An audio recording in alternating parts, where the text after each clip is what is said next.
Números es un libro acerca, y lo vemos muy claramente, del pesimismo y de la queja.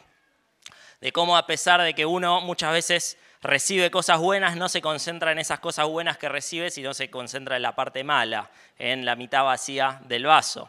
Es un libro acerca de la transición generacional también, y vamos a ver por qué, y los que lo estuvieron leyendo seguramente lo habrán notado con mucha claridad. Es un libro fundamentalmente acerca de la fidelidad de Dios, porque a pesar de la rebeldía del pueblo, cosa que vemos siempre, la fidelidad de Dios permanece, y vamos a ver de qué manera. Es un libro también acerca del castigo del pecado. El pecado siempre debe ser castigado para que la justicia y la santidad de Dios no se vean profanadas. Y vemos que eso ocurre en el libro de los Números y vemos cómo el pecado conlleva su merecido y justo castigo. Es un libro también acerca de la provisión de Dios y de la provisión fundamentalmente de redención, que es la historia central de la Biblia, tal como venimos viendo, y vemos que la idea de redención está presente en Números, y vemos que quien provee esa redención sin que se pueda atribuir mérito alguno a los seres humanos es Dios mismo. Y vemos también que Números es un libro acerca del verdadero pueblo de Dios. ¿Quién es pueblo de Dios? ¿Quién no es pueblo de Dios? Y me propuse hoy no ser demasiado largo. ¿Hay un apunte que haya sobrado? Bien, ¿me traes uno, por favor? Al apunte normalmente lo hago de 5 páginas, esta vez lo hice de 4, a ver si 12 y cuarto podemos terminar. Pero tratando de cubrir las cosas importantes. Entonces, vamos a preguntarnos primeramente en qué contexto se escribió el libro de los Números. Y en esto el título tiene mucho que ver. Porque, como ustedes ya habrán notado, todos los títulos que nosotros tenemos en nuestras Biblias del Pentateuco provienen de la lengua griega, de la traducción griega, la Septuaginta. Y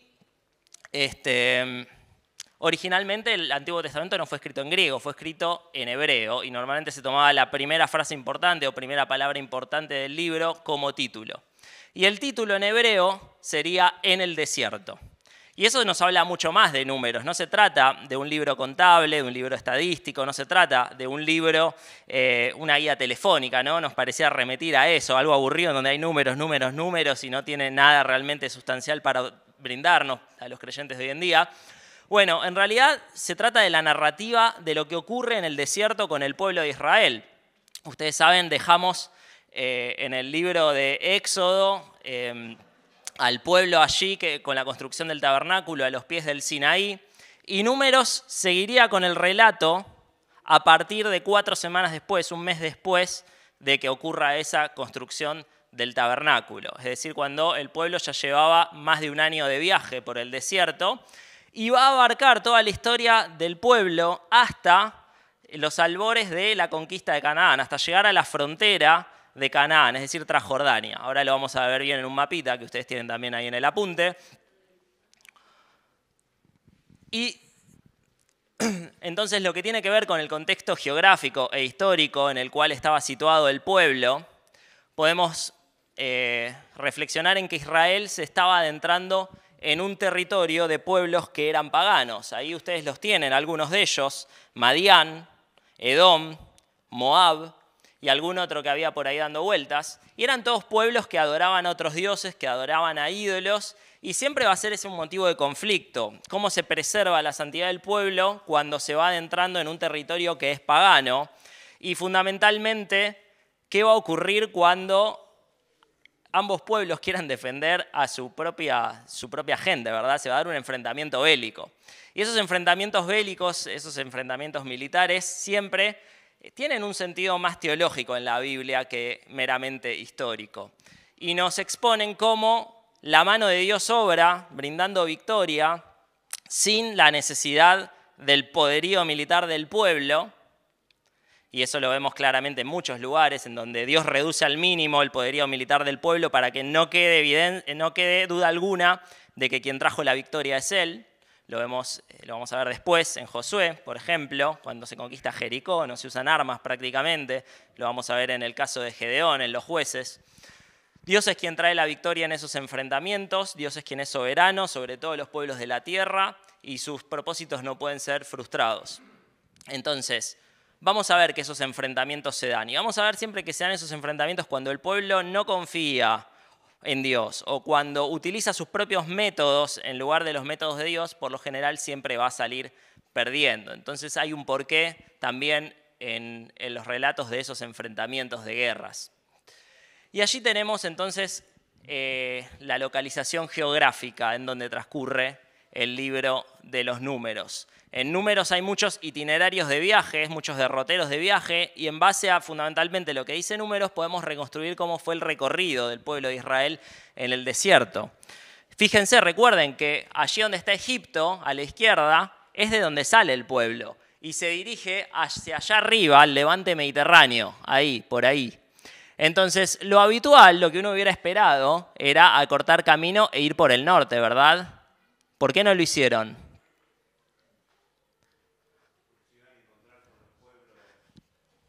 Filisteos. Bien, eso es lo que dice Éxodo. Éxodo dice que Dios no los envió por ahí para que no tengan que cruzarse rápidamente con pueblos filisteos que dominaban toda la costa, que tenían un gran poderío militar y naval, y se frustraran rápidamente. Por el contrario, Dios evita ese enfrentamiento innecesario con los filisteos y los manda por el sur. El éxodo transcurre acá, recuerden, el monte Sinaí, el desierto del Sinaí, y después van a venir todo por acá. Acá hay una voltereta media rara, ahí en torno a Cades Barnea, que si leyeron el libro esta semana, notarán que desde allí sale la expedición de los espías que van a identificar la tierra prometida y luego vuelven al campamento. Y finalmente, hay algo bastante curioso, porque si la tierra acá arriba, que no se ve, estaría el río Jordán. Este espejo de agua es el mar muerto, mar salado, dice ahí, porque el mar muerto tiene mucha sal, por eso no puede haber vida en él. Acá estaría el Jordán, que desemboca en el mar muerto. Y el pueblo que después, el territorio, perdón, que después ocupa el pueblo fundamentalmente está de este lado, en lo que conoceríamos como la región de Jordania. Pero ellos van a entrar por el otro lado, por Transjordania, más allá del Jordán, eso significa Transjordania. Y van a verse en la necesidad de cruzar el río y ya vamos a ver cómo Dios providencialmente actúa de forma milagrosa para que ellos puedan cruzar el río e invadir la tierra prometida. Pero bueno, un camino poco habitual que tiene sus propósitos.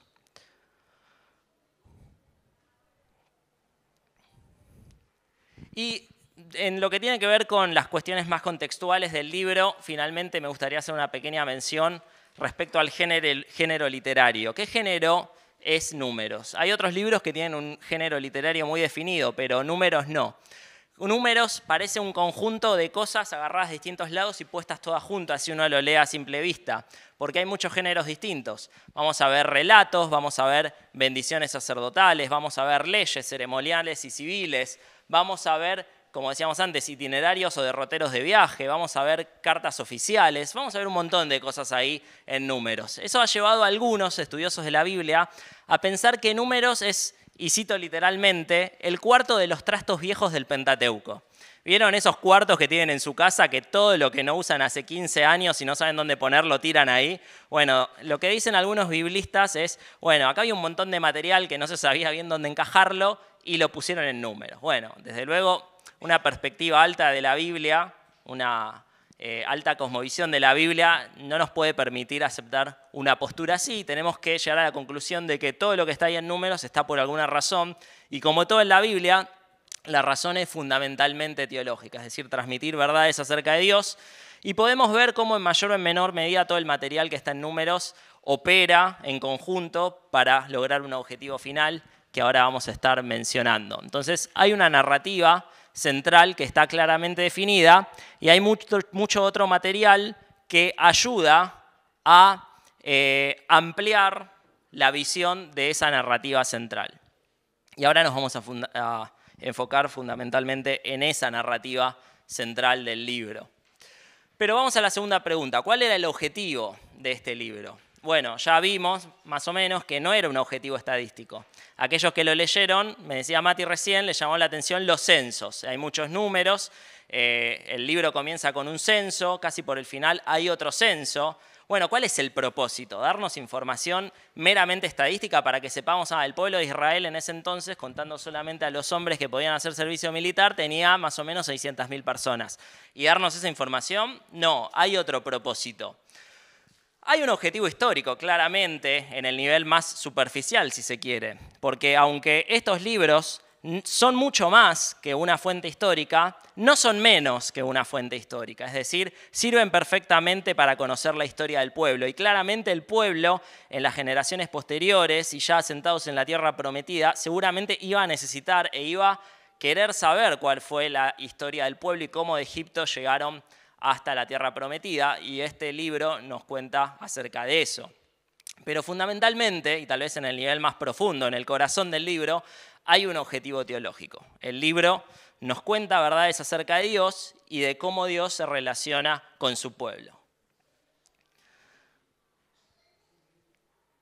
Y fundamentalmente se va a estar explicando, bueno, eso es lo que ya decíamos, las causas de la transición generacional que vamos a ver en Éxodo. Es decir, por qué la generación que salió de Egipto finalmente cambió, fue otra a la que entra efectivamente en la tierra. Hay razones teológicas y el libro explica eso. Ahora, en todo esto el libro nos va a estar exponiendo el carácter de Dios. Muchas cosas que ya vimos en otros de los libros anteriores y que vamos a seguir viendo a lo largo de toda la Biblia están presentes. La santidad de Dios, la justicia de Dios, la fidelidad de Dios con sus promesas y con su pacto, y muchas otras cosas más. Desde luego, toda la Biblia expone el carácter de Dios y distintos libros enfatizan distintas facetas del carácter de Dios. Y la santidad y la justicia de Dios en el Antiguo Testamento están presentes constantemente. En el Nuevo Testamento se enfatizan muchas otras cosas, que no quiere decir que no estén en el Antiguo, pero se enfatiza mucho la gracia, la misericordia, el amor de Dios. Aunque vamos a ver que esas cosas también están en Números. El libro también enseña lo que Dios espera de su pueblo. Es decir, Dios le hace ciertas demandas al pueblo, lo venimos viendo siempre. Lo vimos fundamentalmente en el pacto condicional del Sinaí. Dios espera que el pueblo no se haga ídolos, que el pueblo no se vaya con dioses extranjeros, que el pueblo le rinda honor principalmente a Él. Dios espera ciertas cosas de su pueblo. Y nosotros, cristianos del siglo XXI, en tanto y en cuanto somos pueblo de Dios, Dios espera cosas de nosotros. Y el libro tiene cosas para decir acerca de eso. Números también contrasta entre la rebeldía y la obediencia, y esto tiene que ver con lo que Dios espera de su pueblo, precisamente. Vamos a ver muy marcado en los relatos de las dos generaciones que se mencionan en el libro de Números, que Dios aborrece la rebeldía contra su nombre y Dios, por el contrario, bendice la obediencia ante su señorío.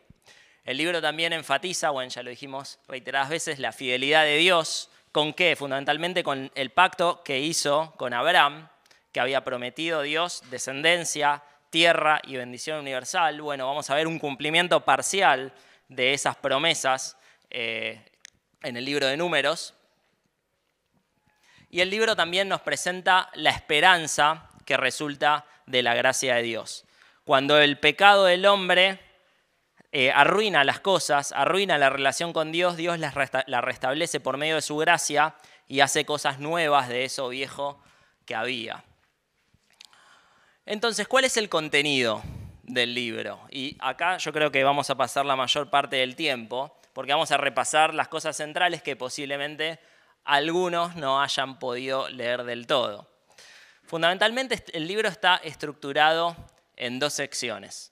Ya mencionamos que el libro trata, entre otras cosas, y guía el hilo de la narración a través de dos generaciones, la vieja generación, los que salieron de Egipto, que curiosamente vieron los grandes prodigios de Dios, vieron cómo Dios en su soberanía sometía a la potencia más grande del mundo por aquel entonces, que era Egipto, por medio de las plagas. Vieron cómo Dios providencialmente abría el mar Rojo para que ellos pudieran cruzar por el medio y luego lo cerraba para destruir a sus enemigos. Vieron cómo Dios había provisto alimento todos los días en el desierto, cómo Dios proveyó también bebida en el desierto, cómo Dios proveyó protección, proveyó guía, proveyó perdón luego del episodio del becerro de oro. Habían visto que Dios había hecho grandes cosas con ellos, pero era una generación rebelde, obstinada, como dice la Biblia, dura de cerviz, cabeza dura.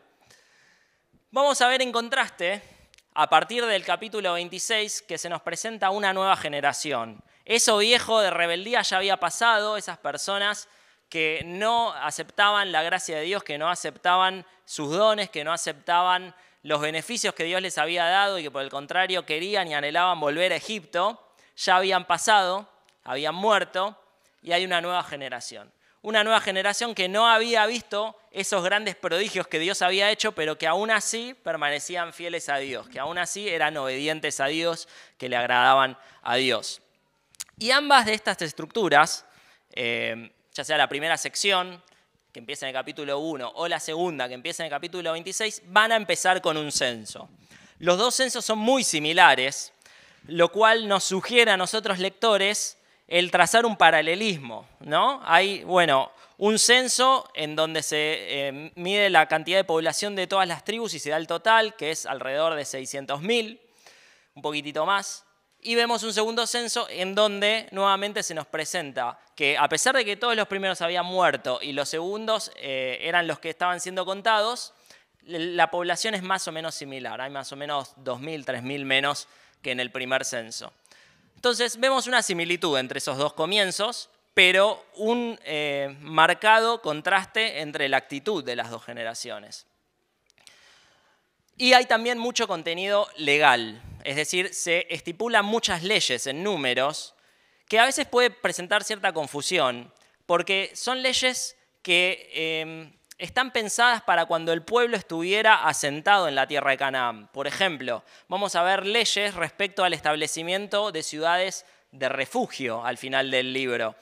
Y el pueblo estaba en el medio del desierto, y en el medio del desierto no establecían, no fundaban ciudades. Entonces algunos piensan que eso es material muy posterior que fue agregado después. Sin embargo, las leyes que vemos en el libro de los Números lo que hacen es ratificar la certeza de que la tierra iba a ser conquistada de manera satisfactoria. La tierra iba a ser conquistada de manera satisfactoria. Dios lo garantizaba. No había duda alguna de eso. Entonces se daban leyes para que cuando el pueblo se estableciera, las llevaran a cabo, las ejecutaran. Personalmente no veo ningún conflicto con esa manera de interpretar las leyes. Entonces, comienza la primera sección. Y hasta el capítulo 10 vemos que todo marcha relativamente bien, hasta que después del capítulo 10 empieza a marchar todo relativamente mal. ¿Por qué? Porque el pueblo comienza a quejarse a partir del capítulo 10. Hasta el capítulo 10 vemos que era un pueblo que parecía estar bien organizado, que marchaba por el desierto siguiendo la guía de Dios por medio de la nube que los guiaba. Pero después empiezan las quejas, empiezan los problemas y empieza la rebeldía. El pueblo se queja absolutamente de todo. Y hay un patrón repetitivo que vamos a ver a lo largo del libro, es decir, como ciclos que se van cumpliendo, que van a comenzar con una queja del pueblo o una actitud rebelde del pueblo, van a seguir con un castigo que viene de parte de Dios. Recuerden, el pecado conlleva castigo para que la santidad y la justicia de Dios no se vean alterados. Luego va a haber un clamor del pueblo, es decir, se dieron cuenta por el castigo divino que habían errado y piden a Dios por redención, por perdón. Hay una intercesión de Moisés, que es siempre muy importante. Siempre cuando vemos esta idea de intercesión, y lo vimos en Éxodo, por ejemplo, capítulo 32 al 34, ¿en quién nos hace pensar? En Jesús, bien. Siempre cuando Moisés se presenta como un intercesor entre el pueblo y Dios, hay ahí una tipología sobre Cristo, ¿no? Es algo que apunta a Cristo y la idea de que la redención sería llevada a cabo por medio de un intercesor.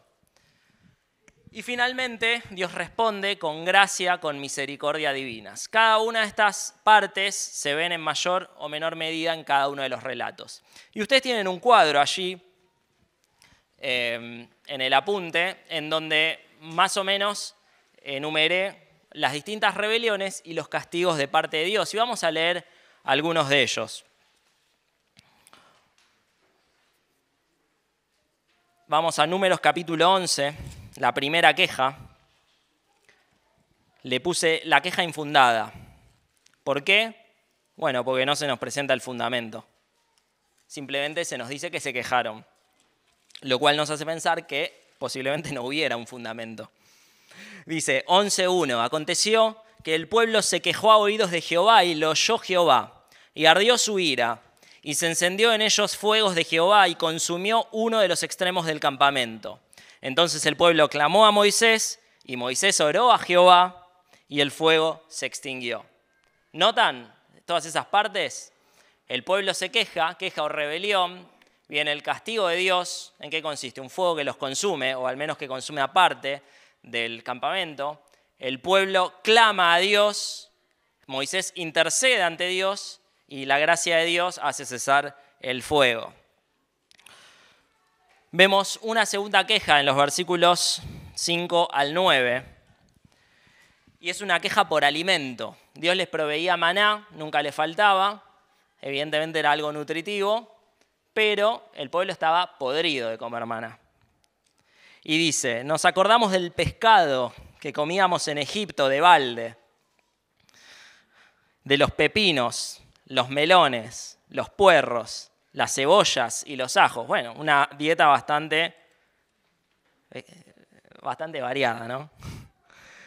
Y ahora nuestra alma se seca, pues nada sino este maná ven nuestros ojos. Y era el maná como semilla de culantro y su color como color de bedelio. Vaya uno a saber qué es. El pueblo se esparcía y lo recogía y lo molía en molinos y lo mojaba en morteros y lo cocía en caldera y hacía tortas. Bueno, narra ahí eso del maná. Recuerdan el maná, el alimento que Dios daba todos los días, y a ellos no les gustaba. Ellos anhelaban lo anterior, anhelaban lo viejo. Y creo ahí que hay una analogía interesante para pensar en la vida del creyente, porque muchas veces los creyentes anhelamos lo anterior, anhelamos la vida pasada. Bueno, había tantas cosas placenteras en mi vida pasada que hoy en día ya no las practico porque quizás atentan contra la santidad, porque quizás no es lo que Dios quiere de mi vida. Los domingos a la mañana en mi vida pasada me podía levantar tarde, en mi vida actual no. Y a veces anhelamos muchas cosas del pasado en lugar de ver las grandes bendiciones y la gracia de Dios. Y esto pasaba con el pueblo. Habían sido liberados de Egipto, pero seguían añorando esas cadenas de esclavitud. Y fíjense, a partir del versículo 18, Dios les dice, al pueblo dirás, le dice a Moisés, santificaos para mañana y comeréis carne. Ok, ¿quieren comer otra cosa? Van a comer carne. Porque habéis llorado en oídos de Jehová diciendo, ¿quién nos diera a comer carne? Ciertamente mejor nos iba en Egipto. Jehová pues os dará carne y comeréis. Y no comeréis un día, ni 2 días, ni 5 días, ni 10 días, ni 20 días. El sueño de muchos acá, ¿verdad? Sino hasta un mes entero comiendo carne. Pero fíjense lo que dice, hasta que salga por las narices. Y la aborrezcáis por cuanto menospreciasteis a Jehová que está en medio de vosotros y llorasteis delante de él diciendo, ¿para qué salimos acá de Egipto? ¿Cuál es el castigo que Dios les da? Los llena de carne hasta el hastío, hasta que les salga por las narices, hasta que no la pudieran ni ver. Es así que manda codornices que caigan sobre el pueblo para que las pudieran recoger y coman toda la carne que tanto estaban deseando. En el capítulo 12 vemos, en los versículos 26 al 31, 1 y 2, perdón, que quienes se quejan ahora no es el populacho, sino parte del liderazgo del pueblo, nada más y nada menos que los hermanos de Moisés, María y Aarón. Y dice, María y Aarón hablaron contra Moisés a causa de la mujer cusita que había tomado. Moisés estaba casado con una extranjera, porque él había tomado mujer cusita.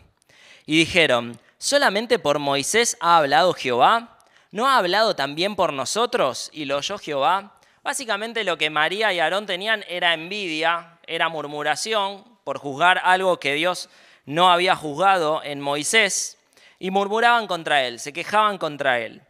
¿Y cuál es el castigo que Dios le da a María y Aarón? Versículo 9. Entonces la ira de Jehová se encendió contra ellos y se fue, y la nube se apartó del tabernáculo. Dios quitó su presencia del pueblo. Y he aquí que María estaba leprosa como la nieve. Y miró a Aarón a María, y he aquí que estaba leprosa. Dios castigó a la hermana de Moisés, a María, con lepra. Al cabo de 7 días, luego de que María se arrepienta, se nos dice después que la lepra fue quitada. En el capítulo 14 vamos a ver algo que es decisivo, que es fundamental en la narración de Números y de todo lo que viene después en el Antiguo Testamento. Porque ¿qué había ocurrido? Dios había dicho que manden espías para reconocer la tierra prometida. Y cada tribu manda un espía, van 12. 10 dan un informe bastante negativo. Dicen, no, ¿qué vamos a meternos ahí? Hay gigantes, hay gente bien armada, hay pueblos con grandes ejércitos. Sí, es muy linda la tierra, pero yo prefiero quedarme vivo antes que entrar ahí. Ese es el informe que dan 10 de los 12 espías. Pero hay 2, Josué y Caleb, que dicen, vayamos y tomemos esa tierra, Dios nos la va a dar. Hay grandes cosas, fluye leche y miel y está llena de bendiciones, es una tierra abundante. Y confían en la promesa de Dios de que les daría esa tierra. El pueblo, al escuchar el informe, hace un cálculo estadístico bastante sencillo. 10 contra 2. Bueno, estos 2 pueden estar locos. Vamos con los 10. Si la mayoría opina que no tenemos que entrar ahí, no entremos ahí. Y el pueblo empieza a lamentarse nuevamente. ¿Por qué vinimos hasta acá? Nos sacaste de Egipto, donde vivíamos tranquilos, para venir a morir en el desierto, y ahora que nos maten estos de la tierra esa. El pueblo se queja. Una queja que está fundamentalmente asentada, basada en la falta de confianza que tenían en Dios. Dios había prometido que les iba a dar esa tierra, que la iba a entregar a ellos esa tierra, y ellos no confiaban en que Dios fuera soberano para cumplir esa promesa. A pesar de que habían visto lo que había hecho con la principal potencia mundial, que no tenía nada que ver con estos pequeños pueblos que estaban en la tierra de Canaán. Aún así el pueblo desconfía. Y fíjense, vamos a leer los versículos 26 al 31 del capítulo 14. Y Jehová habló a Moisés y a Aarón diciendo, ¿hasta cuándo oiré esta depravada multitud que murmura contra mí, las querellas de los hijos de Israel que de mí se quejan? Diles, vivo yo, dice Jehová, que según habéis hablado a mis oídos, así haré yo con vosotros. En este desierto caerán vuestros cuerpos. Es decir, ¿ustedes no querían entrar a esa tierra? Ok, no van a entrar a esa tierra. Van a morir en este desierto. Todo el número de los que fueron contados de entre vosotros de 20 años arriba, los cuales han murmurado contra mí. Versículo 30. Vosotros a la verdad no entraréis en la tierra por la cual alcé mi mano y juré que os haría habitar en ella, exceptuando a Caleb, hijo de Jefone, y a Josué, hijo de Num. Es decir, los 2 espías que habían dado un informe positivo. Pero a vuestros niños, de los cuales dijisteis que serían por presa, yo los introduciré y ellos conocerán la tierra que vosotros despreciasteis. En cuanto a vosotros, vuestros cuerpos caerán en este desierto. La nueva generación, que en ese entonces eran niños, iban a disfrutar de la promesa de Dios. Aquellos que no habían tenido fe, les había faltado confianza, no iban a disfrutar de la promesa de Dios, no iban a entrar a la tierra prometida. Y eso ya nos va hablando un poquito acerca de la importancia de la fe en lo que Dios dice para ser receptor de sus promesas y para ser considerado parte de su pueblo. En el capítulo 20 ocurre algo que es increíble y que es bastante triste. Nos salteamos también algo que no está en la lista, que mencionaba Lauti, que es la rebelión de Coré, es decir, una parte del pueblo se rebela nuevamente contra Dios, quiere tomar el mando y Dios los castiga y hace que la tierra se abra y los trague a un par de miles de personas. Eso está en el capítulo 16. Y vamos al capítulo 20, en donde el pueblo clama porque tenía sed, versículo 2. Y dice, y porque no había agua para la congregación, se juntaron contra Moisés y Aarón. El pueblo se queja nuevamente, versículo 3, diciendo, ojalá hubiéramos muerto cuando aparecieron nuestros hermanos delante de Jehová. ¿Por qué hiciste venir la congregación de Jehová a este desierto para que muramos aquí nosotros y nuestras bestias? ¿Y por qué nos has hecho subir de Egipto para traernos a este mal lugar? No es lugar de sementera, de higueras, de viñas, ni de granadas, ni aun de agua para beber. Y se fueron Moisés y Aarón delante de la congregación a la puerta del tabernáculo de reunión y se postraron sobre sus rostros, y la gloria de Jehová apareció sobre ellos. Y habló Jehová a Moisés diciendo, toma la vara y reúne la congregación, tú y Aarón tu hermano, hablad a la peña a vista de ellos, y ella dará su agua. Y le sacarás aguas de la peña y darás de beber a la congregación y a sus bestias. Entonces Moisés tomó la vara delante de Jehová como él mandó. Y reunieron Moisés y Aarón a la congregación delante de la peña y les dijo: Oíd ahora, rebeldes, ¿os hemos de hacer salir aguas de esta peña? Y noten, no está hablando de que Dios les va a proveer agua de esta peña, sino que se está atribuyendo: les vamos a hacer salir agua de esta peña. Entonces alzó Moisés su mano y golpeó la peña con su vara 2 veces. Dios le había dicho que hablara a la peña, a la roca, pero él la golpea con la vara. Y salieron muchas aguas y bebió la congregación y sus bestias. Pero fíjense, versículo 12. Y Jehová dijo a Moisés y a Aarón: por cuanto no creísteis en mí para santificarme delante de los hijos de Israel, por tanto no meteréis esta congregación en la tierra que les he dado. Estas son las aguas de la rencilla por las cuales contendieron los hijos de Israel con Jehová, y él se santificó en ellos. Le dice a Moisés que él no iba a ser quien guiara al pueblo a la tierra prometida. Ahora Moisés nos es presentado como un modelo de Cristo, nos es presentado como un ejemplo de humildad a lo largo del Pentateuco, pero comete un error. Y si hay algo que nos enseña este pasaje, creo yo, es que el pecado, las malas decisiones y las equivocaciones que tomamos tienen consecuencias. Y muchas veces las consecuencias son terribles.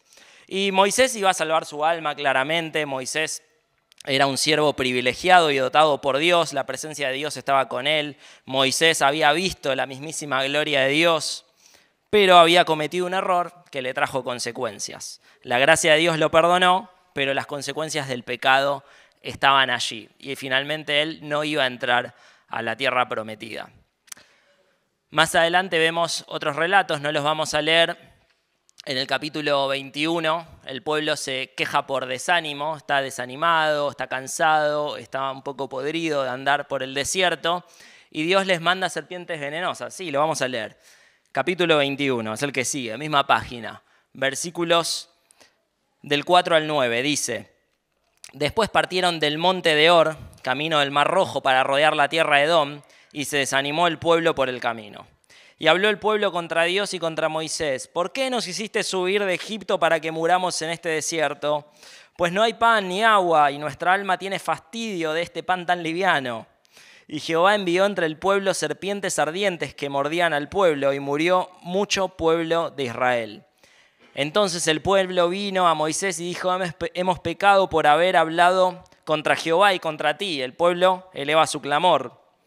Ruega a Jehová que quite de nosotros estas serpientes. Y Moisés oró por el pueblo, nuevamente la intercesión.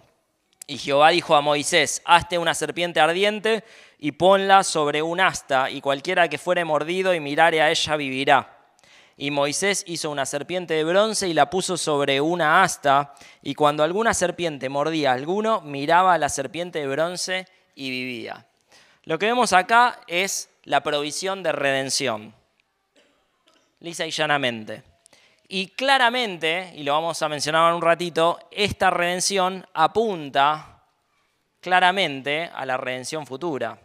Y eso no me lo invento yo, eso lo dice el evangelista Juan, el capítulo 3, versículos 14.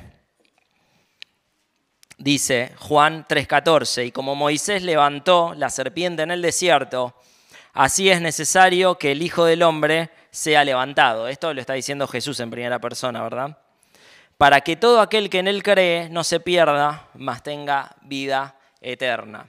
Ahora, me llama la atención que la redención es provista puramente por Dios. En el relato de Números, las personas simplemente miraban a esa serpiente y miraban con fe. Miraban porque creían que esa serpiente, al mirarla, los podía salvar. No el artefacto de bronce que estaba allí elevado, sino el accionar de Dios por medio de ese artefacto. En definitiva, quien los estaba salvando era Dios, sin que ellos tuvieran mérito alguno, sin que ellos pudieran hacer nada para salvarse. Y lo mismo es aplicado a Cristo. Aquel que mira a Cristo por la fe, a Cristo que como la serpiente fue levantada en un poste, fue levantado en una cruz, aquel que lo mira por fe puede ser salvado, sin mérito alguno, sin que haga nada para obtener esa salvación, sino simplemente por la gracia de Dios.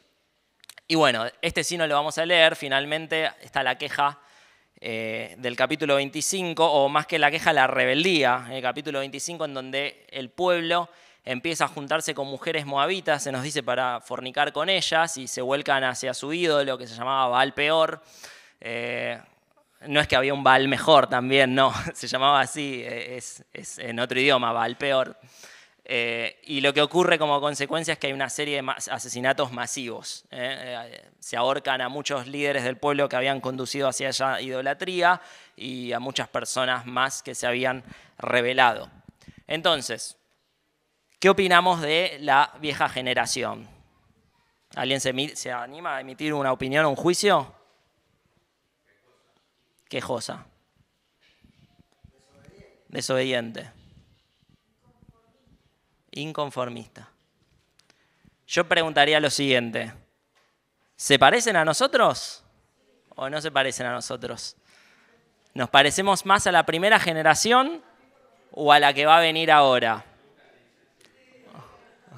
Bien, entonces, no nos apuremos en juzgarla, sino aprendamos de ella todo lo que no tenemos que hacer. Luego viene la segunda generación, y la segunda generación, si la primera nos habló de pecado y de castigo, la segunda nos habla de gracia y de un nuevo comienzo. Y la manera en que es presentado el censo al comienzo de esta nueva sección nos muestra claramente que ese recambio generacional ya se había dado. Lo viejo había pasado, lo nuevo estaba presente, y lo podemos ver rápidamente en Números 26:1, en donde inicialmente vemos que hubo un recambio sacerdotal. Eso se narró ya con anterioridad. 26:1 dice: aconteció después de la mortandad, es decir, de aquel castigo, aquel último castigo de Dios para el pueblo, que Jehová habló a Moisés y a Eleazar, hijo del sacerdote Aarón, diciendo. Fíjense, siempre antes decía, habló a Moisés y a Aarón. Ahora dice, habló a Moisés y a Eleazar. El nuevo sacerdote nos habla de una nueva era, en donde la vieja época ya había pasado. De la vieja generación solo seguían vivas 3 personas. ¿Quiénes son? Moisés, Josué y Caleb. Y solo Josué y Caleb iban a entrar en la tierra prometida. Ahora, en el capítulo 26, pero versículos 63 y 64, es decir, cuando se termina el censo, dice, estos son los contados por Moisés, es decir, todos los que menciona antes con números. Estos son los contados por Moisés y el sacerdote Eleazar, los cuales contaron los hijos de Israel en los campos de Moab, junto al Jordán, frente a Jericó. Y fíjense, y entre estos ninguno hubo de los contados por Moisés y el sacerdote Aarón, quienes contaron a los hijos de Israel en el desierto del Sinaí. Los del primer censo ya habían muerto todos, con excepción de los que dijimos. 65, porque Jehová había dicho de ellos, morirán en el desierto, y no quedó varón de ellos, sino Caleb, hijo de Jefoné, y Josué, hijo de Nun. Entonces, lo viejo ya había pasado, dando lugar a lo nuevo.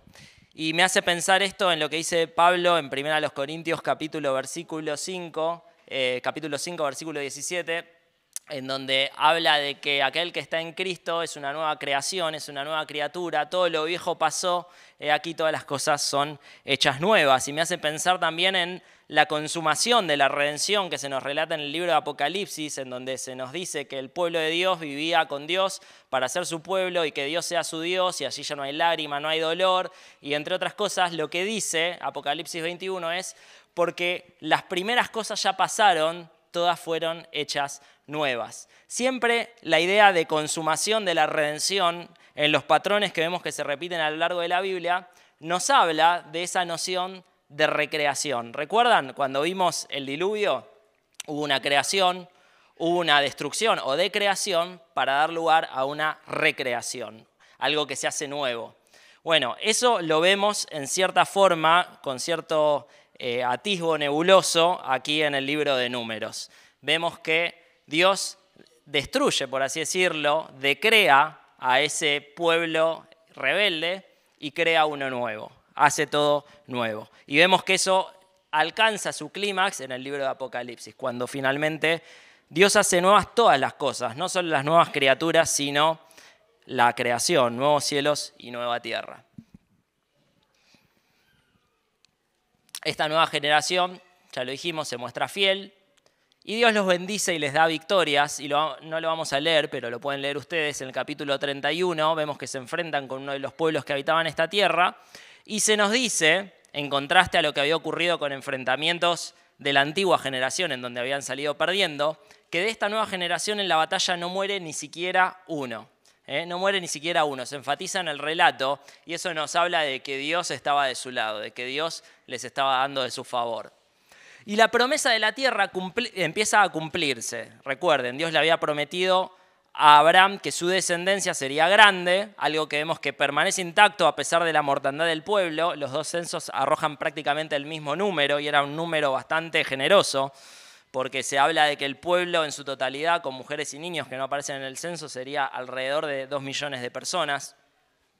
La descendencia vemos que está, y la tierra también vemos que está. Y vemos cómo el pueblo comienza a asentarse en esa tierra, porque en el capítulo 32 vemos que algunas de las tribus, la tribu de Gad, la media tribu de Manasés y alguna más, se asientan precisamente del otro lado del Jordán, en Transjordania. Hay allí una especie de pleito porque se creía, o Moisés creía, que esas tribus querían quedarse de ese lado para no ir a conquistar, para no cruzar el Jordán y conquistar la tierra de Canaán y no tener que someterse a la lucha. Pero estos pueblos le dicen, no, nos queremos quedar acá porque es una buena tierra. Los vamos a ayudar a conquistar la tierra y después vamos a volver acá para asentarnos en esta región. Entonces vemos que el pueblo y la descendencia de Abraham comienza a ocupar la tierra que Dios les había prometido. Entonces vamos viendo una consumación parcial, por así decirlo, de ese pacto y de esas promesas de Dios.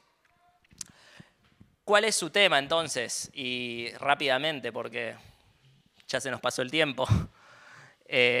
Bueno, la fidelidad de Dios con su pacto, ya lo mencionamos, no hace falta abundar mucho más con eso. A pesar de la rebeldía humana, Dios proveyó los medios para que su pacto se cumpla, a pesar de la rebeldía del primer pueblo. ¿Cómo lo hizo? Creó un nuevo pueblo. Otro tema que vemos bien presente en el libro es la justicia y la santidad de Dios también. Lo fuimos mencionando a lo largo de toda la clase. El pecado conlleva siempre su justo y merecido castigo y terribles consecuencias como lo que ocurrió con Moisés. Y hay un tema que es central, que es la idea y la noción del pueblo de Dios, algo que está presente en toda la Biblia. Israel en cierta forma es el modelo, el arquetipo del pueblo de Dios, es decir, un pueblo escogido soberanamente por Dios en el medio del cual Dios habita, pero el pueblo de Dios no se limita a Israel y mucho menos se limita a la pertenencia étnica de los israelitas. El pueblo de Dios está conformado por las personas que en fe se someten en obediencia a Dios y a su señorío. Y eso lo vemos claramente en este pasaje, en este libro, perdón. Este pueblo no obedece a Dios, es borrado y es reemplazado por una nueva generación. Y eso aplica en el día de hoy en día, claramente. ¿Quién conforma al pueblo de Dios? Aquel que está con Cristo, aquel que es obediente a Dios y le reconoce como Señor.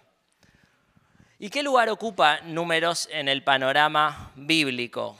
¿Te recuerdan ese esquema de 4 palabras de creación, caída, redención y consumación? Claramente en Números vemos algo que vemos en toda la Biblia y son las consecuencias del pecado, las consecuencias de la caída que conducen a la destrucción. Vemos la redención y lo vimos, quien provee la redención es Dios. Lo vemos claramente en el ejemplo de la serpiente de bronce.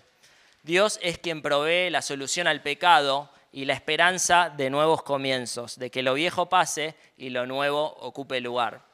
Y vemos, como también mencionamos, cierto atisbo de consumación en el libro de los Números, cuando empieza a cumplirse la promesa de habitar una tierra ideal. Promesa que llega a su cúlmine cuando ocupemos la tierra prometida definitiva, los nuevos cielos y la nueva tierra.